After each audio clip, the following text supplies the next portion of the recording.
auto Valas sme natrafili aj na Seltos v základnej výbave Silver, takže tu ho máte. Na zliatinových 16-kách s matnou maskou chladiča a základnými parabolickými prednými svetlami.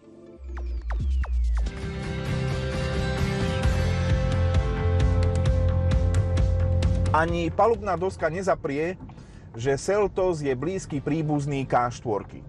Je síce mohutnejšia, má trošku iné základné tvary, ale zároveň všetky ovládače a ukazovatele sú rovnaké.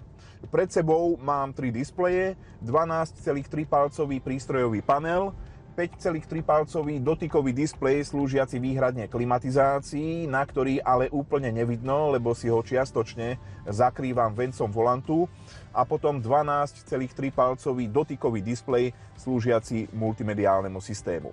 Systém je rýchly a jednoduchý, nechýba bezdrôtové Apple CarPlay a Android Auto, akurát vidíte tu aj ikonku YouTube. To rozchodenie aplikácií od tretích strán z pohľadu dát by mohlo byť trošku jednoduchšie.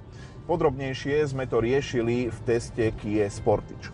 Nižšie niekoľko fyzických ovládačov, aj klímu si dokážem kompletne nastaviť pomocou fyzických ovládačov, akurát AC, kompresor klímy, musím zapnúť cez dotykový displej.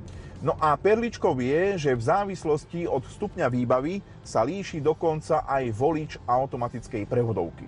My tu máme klasický kutáč, viacerí ste sa naň sťažovali,